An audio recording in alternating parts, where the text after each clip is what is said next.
Bueno, buenos días. Continuando con las teóricas de anestesiología, pues ahora voy a comentarles del tema de anestesia regional, sobre todo de anestésicos locales.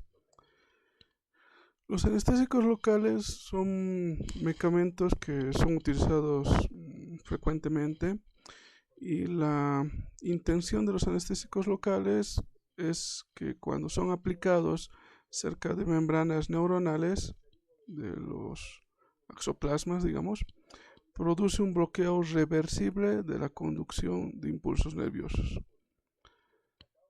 Entonces, lo que producen los anestésicos locales es una interrupción de la transmisión nerviosa.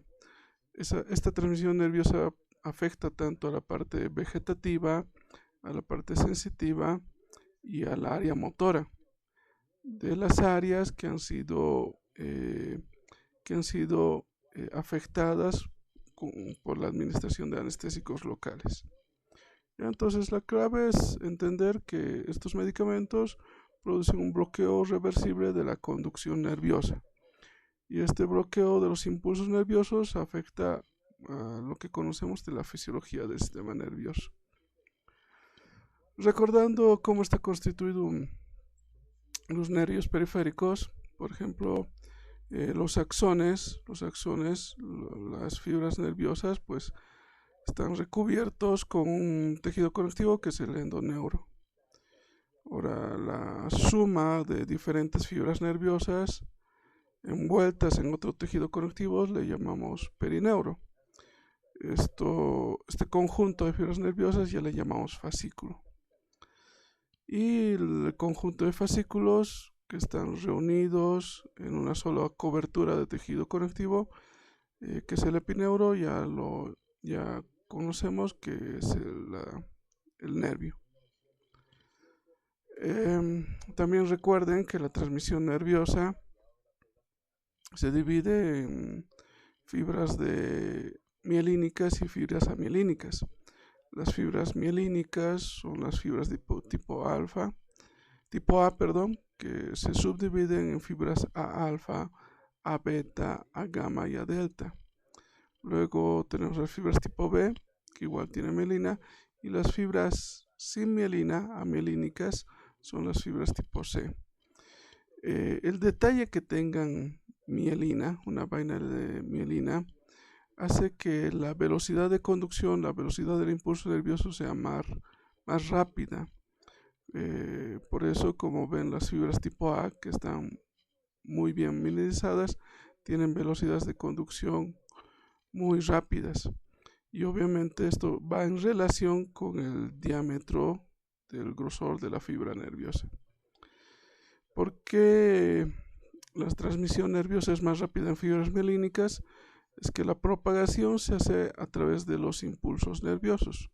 La propagación del impulso nervioso se hace de forma saltatoria, o sea, la descarga eléctrica va de un punto del nodo de Rambier a otro punto del nodo Rambier. Y si recuerdan, los nodos de Rambier son lugares que no tienen la vaina de mielina, y obviamente el impulso puede saltar entre estos puntos para producir la despolarización y la conducción nerviosa.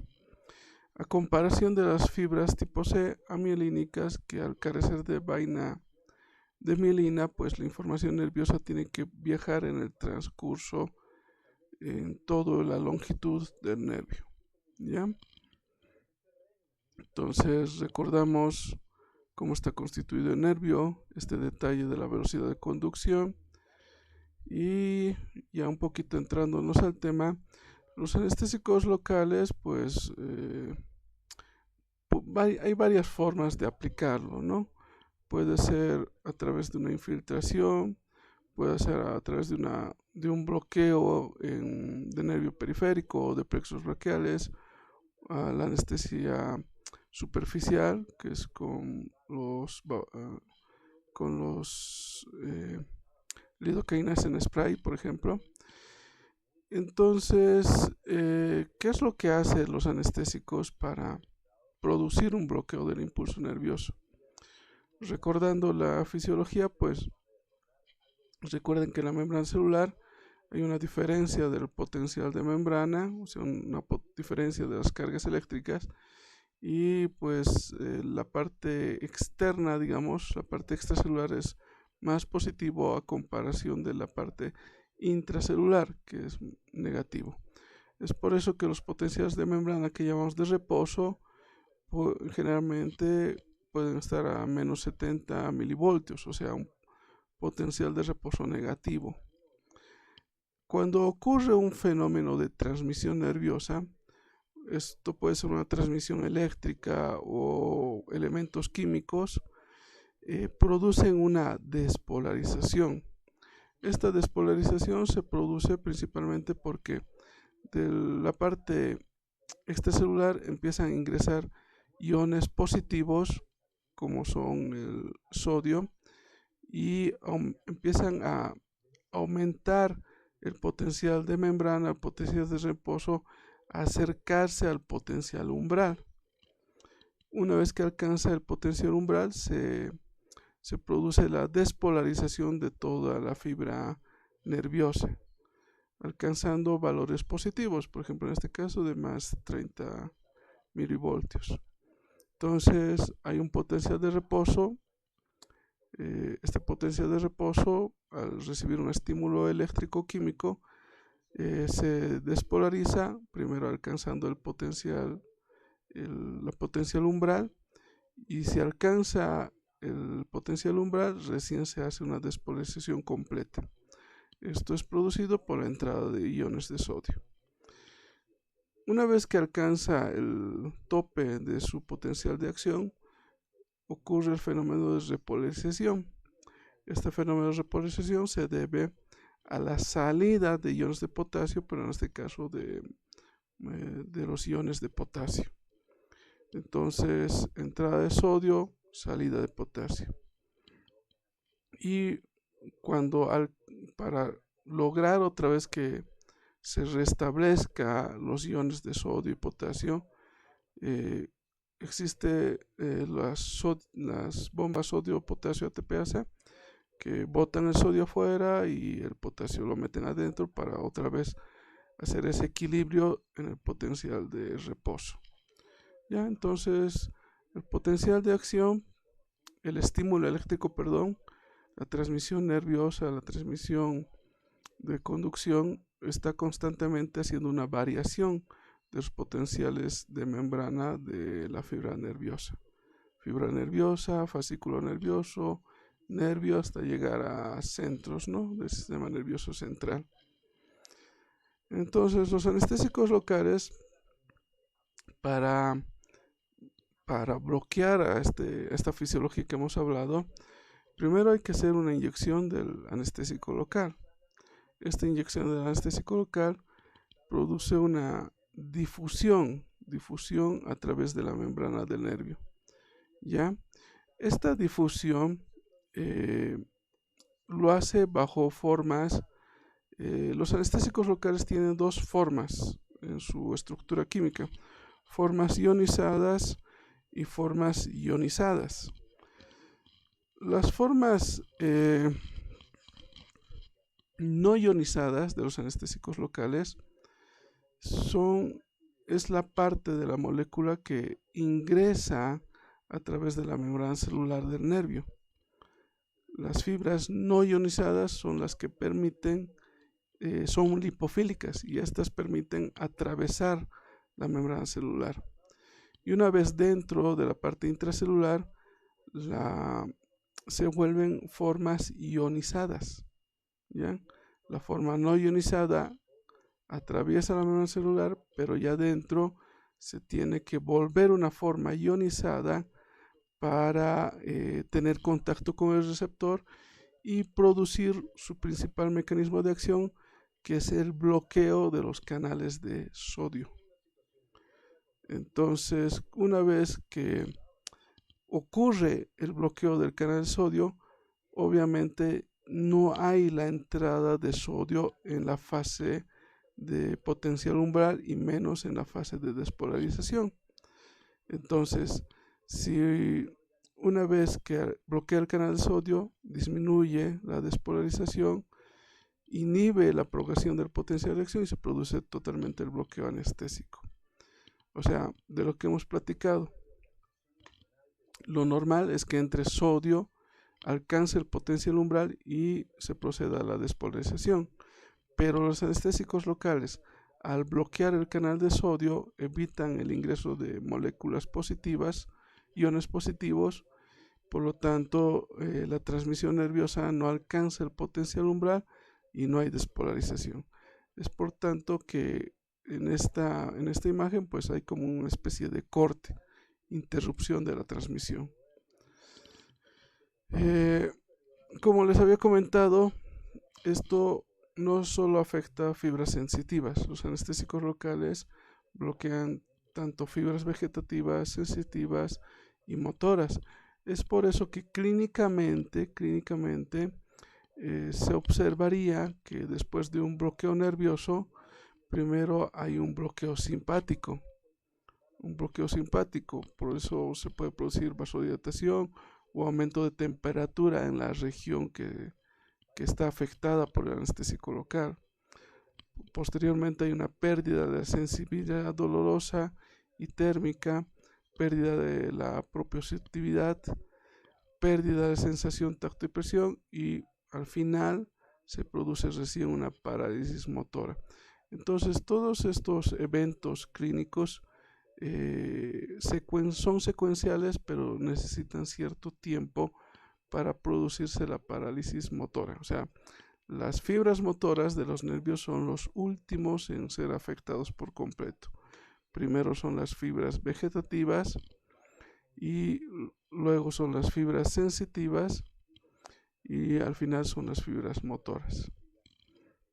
Los anestésicos locales en su estructura química y a partir de ahí se dividen en dos grupos: anestésicos locales de tipo éster y anestésicos locales de tipo amida. Los anestésicos locales son sustancias que están conformadas por un anillo aromático y una cadena amina, ¿ya? Una cadena amina y un anillo aromático. Y la unión de esta parte con esta parte se lo hace a través de un enlace.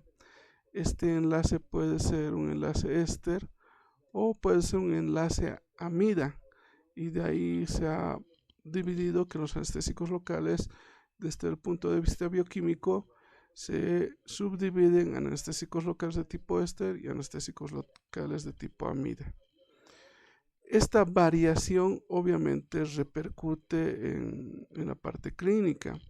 Los anestésicos locales de tipo éster son, por ejemplo, la cocaína, la procaína, la benzocaína como ejemplos. Los anestésicos de tipo amidas, que son los más comunes, son la lidocaína, la mepivacaína, la bupivacaína, la ropivacaína, ¿ya? Y esa diferencia química hace que también tengan diferencia en su metabolización por parte del organismo humano. Los anestésicos locales de tipo éster, para ser metabolizados, son destruidos, si vale el término, por enzimas que se llaman pseudocolinesterasas, que están en la parte intravascular, del organismo. Entonces tienen una destrucción que no es dependiente de la vía renal o de la vía hepática.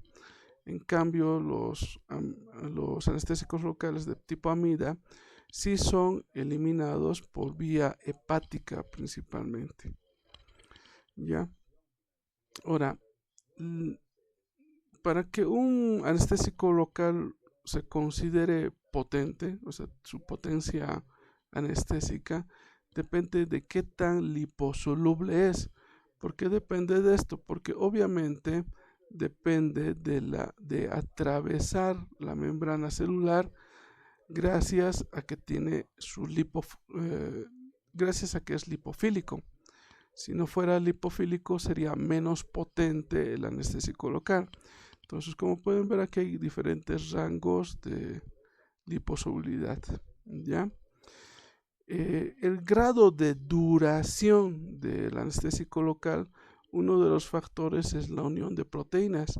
Si el anestésico local tiene mayor porcentaje de que es unido con proteínas séricas, aumenta su tiempo de duración anestésica. Por ejemplo, la bupivacaína se considera un anestésico local de larga duración y, como pueden ver, tiene un 95% de unión a las proteínas séricas. En cambio, la lidocaína se considera un anestésico local de duración intermedia, que, como ven, el 64%, o sea, digamos, acercándose a la mitad, se une a las proteínas séricas. Y aquí, como ven, esa relación, ¿no? Esa relación, mientras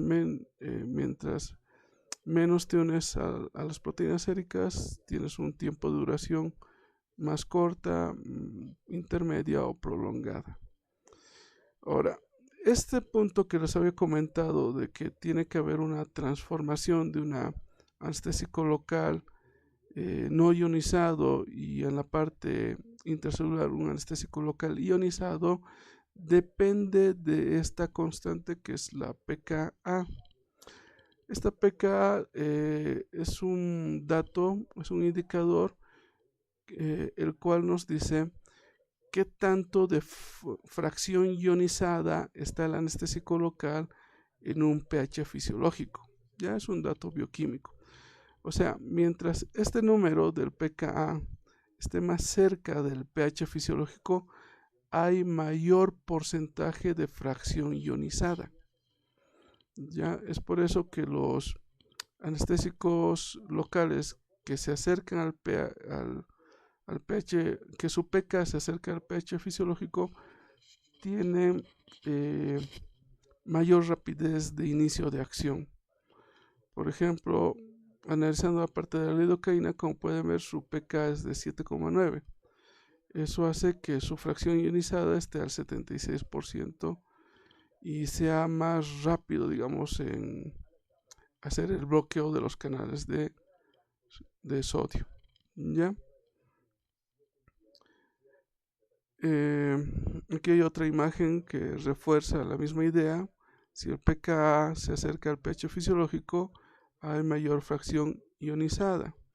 Pero, como recuerdan, la forma no ionizada es la que es la capaz de ingresar a la membrana celular. Y adentro de la membrana celular, o sea, en la parte intracelular, también tienen que tener un pH que es el fisiológico, ¿no? Del 735-745. Y si está normal, se va a formar mayor actividad de la forma ionizada y esta forma ionizada va a bloquear el canal de sodio, ¿ya? Es por eso que en situaciones de inflamación hay una disminución del pH, o sea, el medio se vuelve más ácido. Y al hacerlo más ácido existe menos probabilidad de que se forme la forma ionizada, menos probabilidad de que haya el bloqueo del canal de sodio, por lo tanto interfiera con el bloqueo de la conducción. ¿Ya?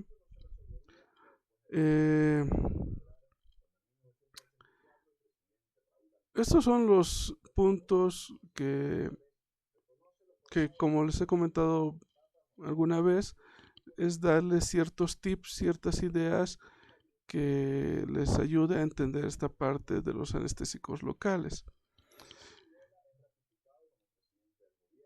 Ahora, a mí personalmente lo que más me interesa transmitirles es el cuidado que tienen que tener con los anestésicos locales. Por ejemplo, en esta imagen, aquí hay en la línea X esta concentración plasmática de lidocaína, medido en microgramos ml. Y aquí está en la línea Y, están los efectos adversos.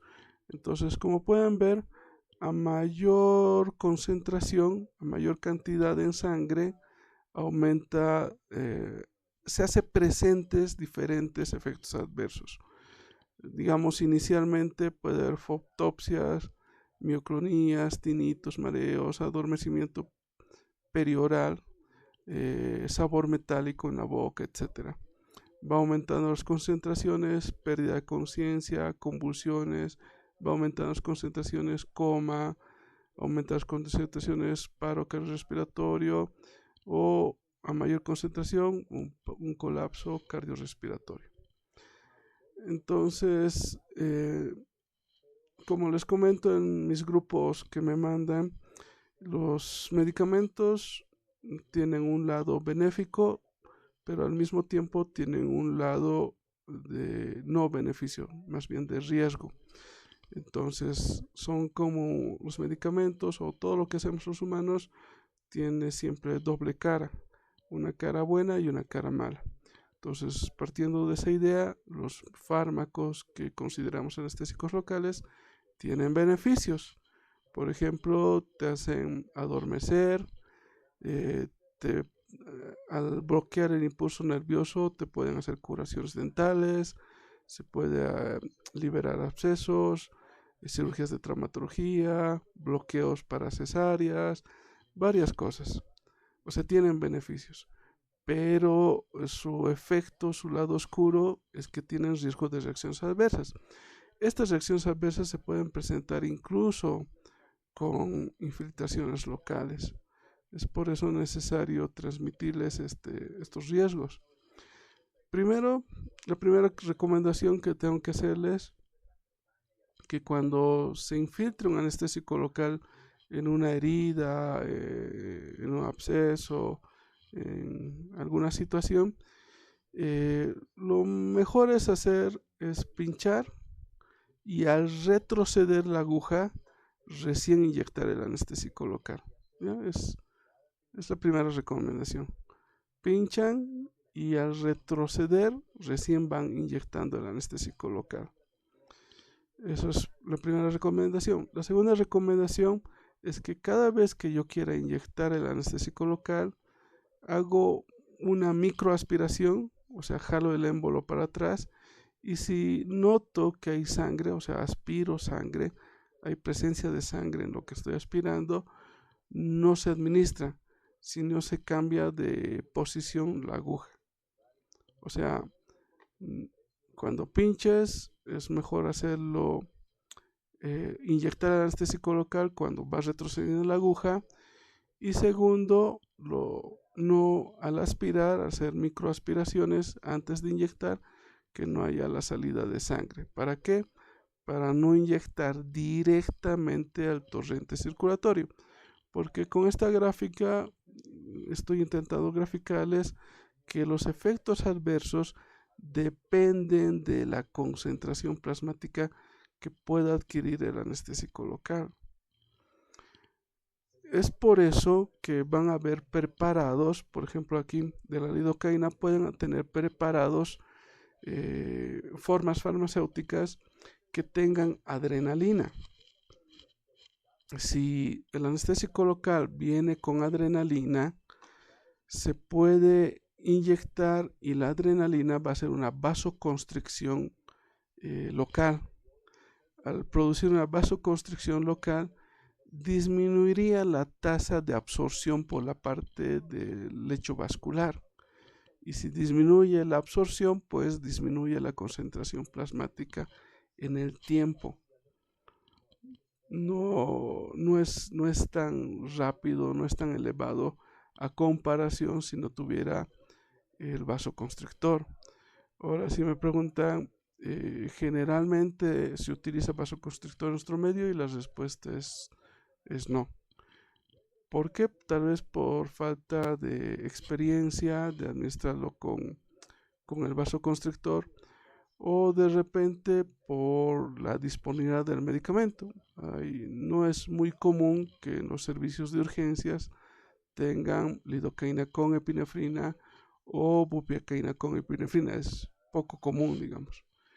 O si hay, tal vez de repente la falta de experiencia de utilizarlo con un vasoconstrictor.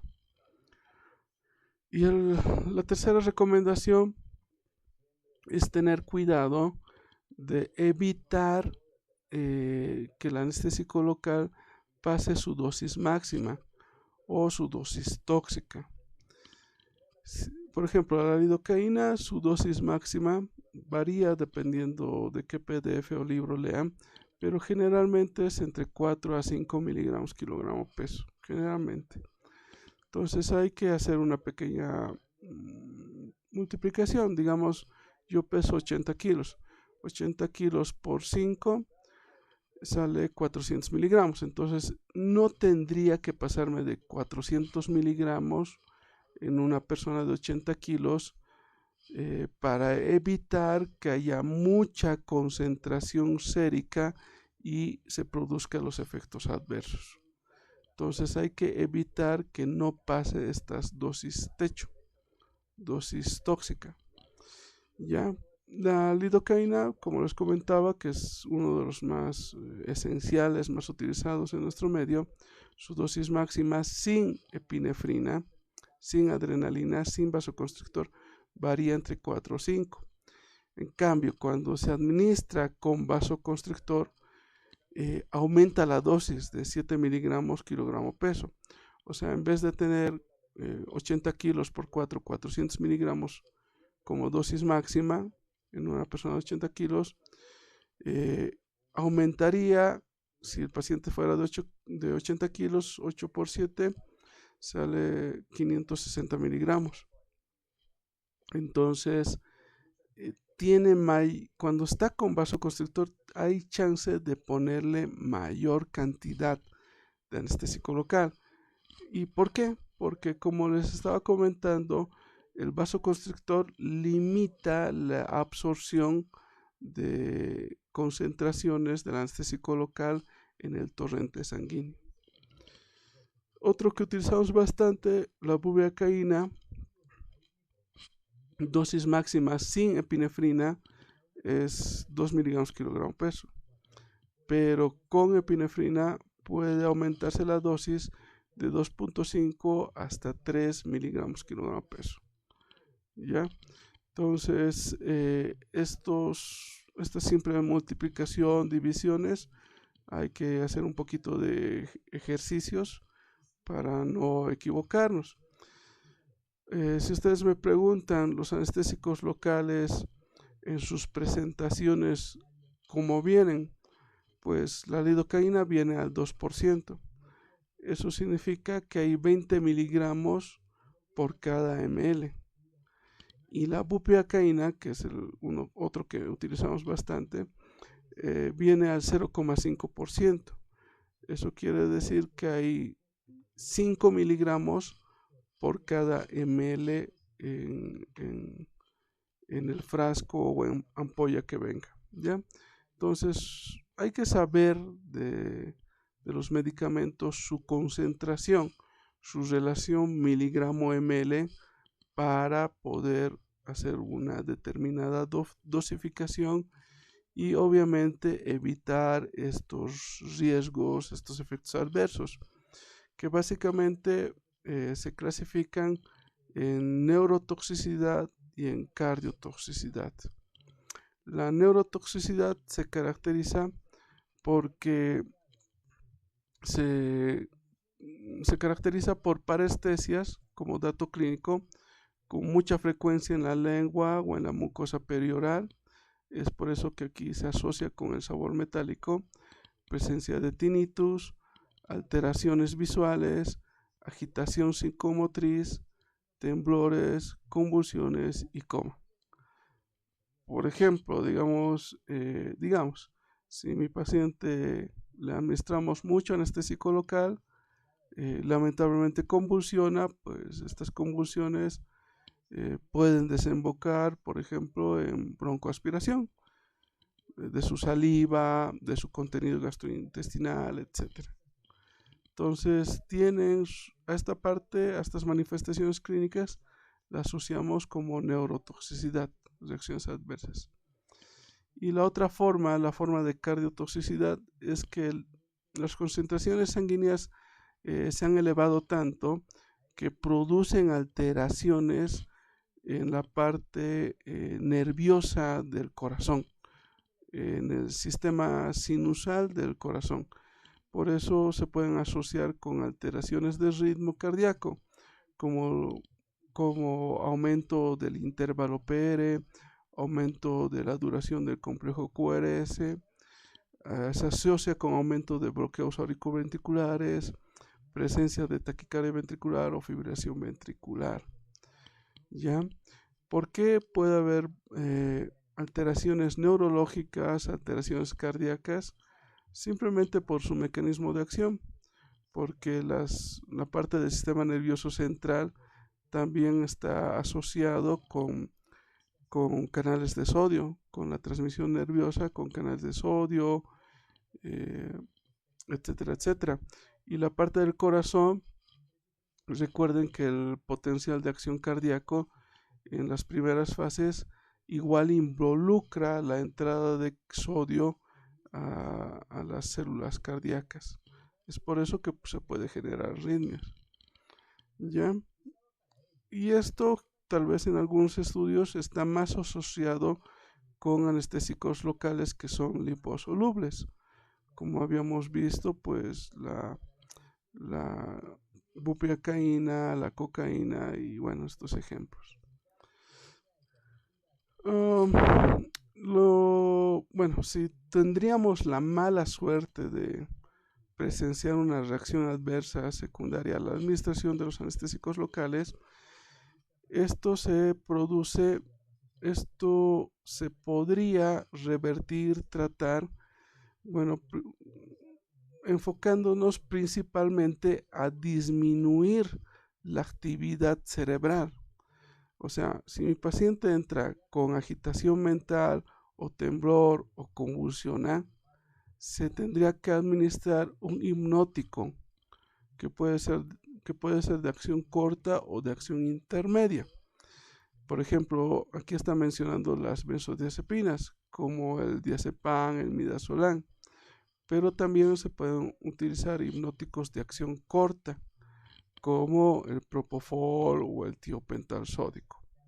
Entonces, si administramos un anestésico local y nos damos cuenta clínicamente que empieza a sentir parestesias, alteración en los oídos o alteraciones visuales, ya pedimos ayuda y estamos alistando, teniendo la idea que tengo que administrarle un hipnótico.